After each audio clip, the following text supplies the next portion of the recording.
Hello, this is Mark Satterfield, and welcome to the Velvet Rope Playbook. Tonight's chapter: Can't get in front of affluent clients? Here's a better way. A few years ago, I was talking with a professional named David who had a problem I suspect a lot of you will recognize. David happened to be an architect designing high end homes, but his problem actually had nothing to do with architecture. He was very good at what he did. His clients loved working with him, but he couldn't figure out how to consistently get in front of more of the affluent people he wanted as clients. He tried networking. He became more active on social media. He asked clients for referrals. Some of it worked occasionally, but nothing gave him a predictable way to meet the right people.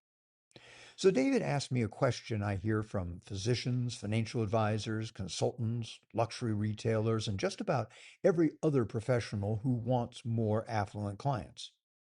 How do I get in front of more wealthy people? And I told him, I think you're asking the wrong question. The better question is, who is already in front of the wealthy people you want to meet?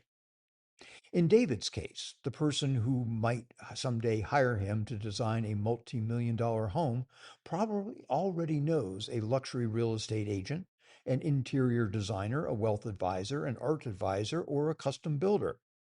But the same principle applies regardless of what you sell. If you're a physician, who else does your ideal patient already trust? If you own a luxury retail business, who else is already serving your best customers? If you're a financial advisor, who has the relationships with the successful business owners that you'd love to meet? Your next affluent client may be difficult for you to reach directly, but somebody else already has a relationship with them. And developing relationships with those people can become one of the most effective ways to grow your business. The trick is doing it without looking like you're trying to get something from them. So, don't start by asking for referrals. Let's say you're an architect who wants more wealthy residential clients. So you identify a highly successful luxury real estate agent. You send her a message saying, "We both work with affluent homeowners. I'd love to get together and discuss how we might refer clients to each other." So, what is she thinking? Probably exactly what you're thinking when you receive one of those messages. This person wants something from me. Instead, ask a different question. How can I become someone this person is genuinely glad to know? That changes everything. Now, suppose you're a physician offering executive or concierge healthcare. Your patients may also have wealth advisors, estate attorneys, personal trainers, luxury travel advisors, and memberships in private clubs. Those people aren't competitors. They're already trusted by the exact people you want to reach. An architect serving wealthy homeowners has a different ecosystem: luxury real estate agents, interior designers, custom builders, landscape architects, and even private bankers. A luxury retailer might look at exotic automobile dealers, galleries, luxury real estate brokers, private aviation companies, bespoke tailors, or high end travel advisors. Once you've identified these people, don't start asking for introductions immediately. Start becoming visible and useful. Now, again, pretend you're that architect and there's an interior designer you'd like to know. Don't call and say, "Can we exchange referrals?" Instead, perhaps you're creating a video about furnishing a newly designed home, and you call the designer and say, "I'm doing something on this subject and you know considerably more about it than I do. Could I get your opinion?" You're acknowledging their expertise rather than asking for something. You could interview them for a video, feature one of their ideas in your newsletter, invite them onto your podcast, or ask them to contribute a suggestion to something you're creating. The easiest way to get an interesting person interested in you is often to become genuinely interested in them first. Now, here's another approach I particularly like. Don't wait for someone to send you a referral. Send them one. And it doesn't necessarily have to be a prospective client. Maybe you know someone they should be. Perhaps you know a journalist looking for an expert, another professional who could be valuable to them, or an organization looking for a speaker. You simply say, "John, I was talking with Susan yesterday and thought the two of you would enjoy knowing one another." No particular agenda. You simply seem to have a lot in common. You haven't asked for anything, but you've made yourself useful. Do that a couple of times, and you're no longer somebody trying to network with John. You're somebody John likes hearing from. So, suppose you're a physician specializing in preventative health care and you've developed a short presentation called Five Health Numbers Successful People Over 50 Should Know. You could offer to give that presentation privately to a wealth advisor's clients.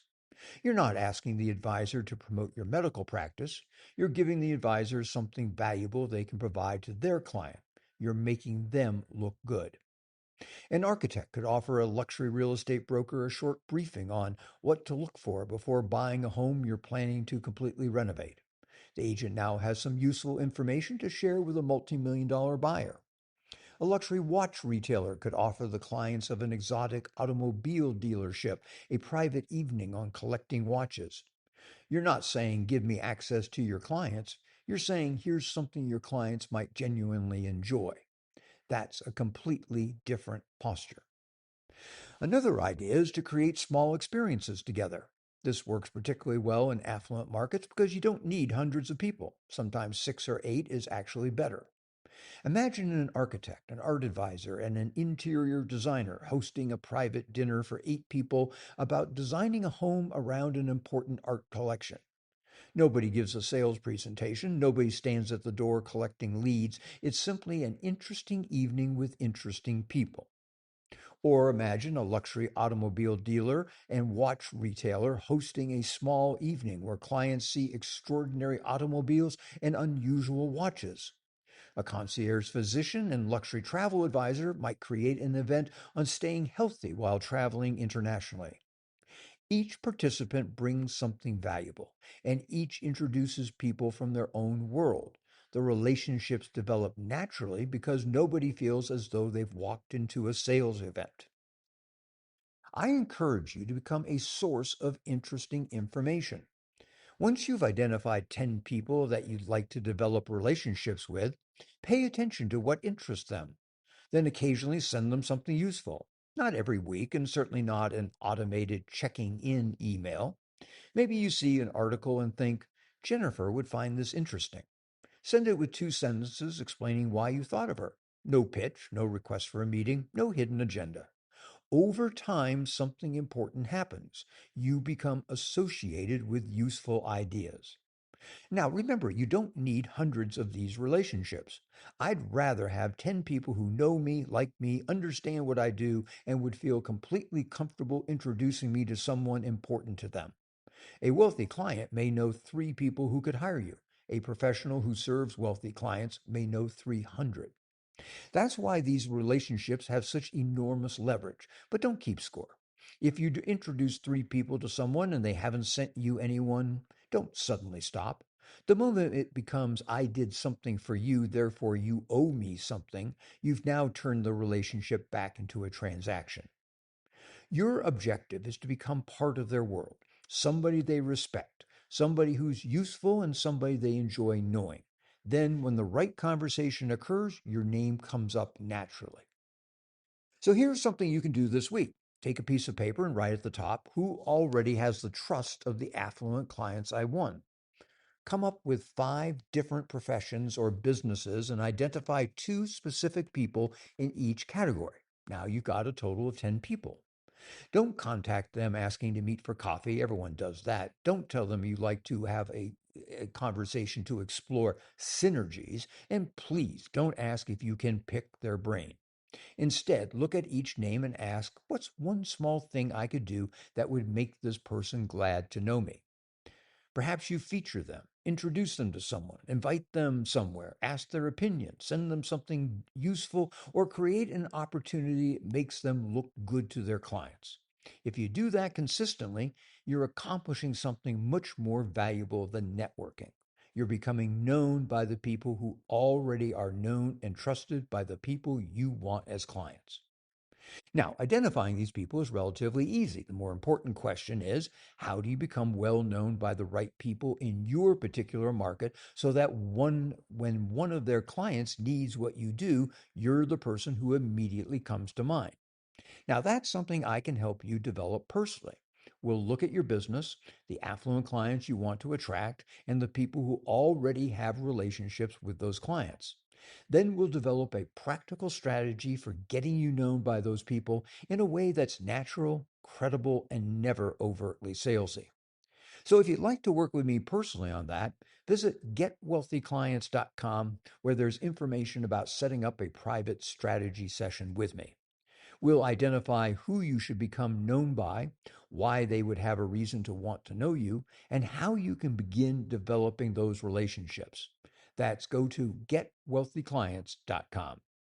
This is Mark Satterfield. Thanks for listening to this chapter of the Velvet Rope Playbook. I'll be back at you soon with something new, but until then, bye for now.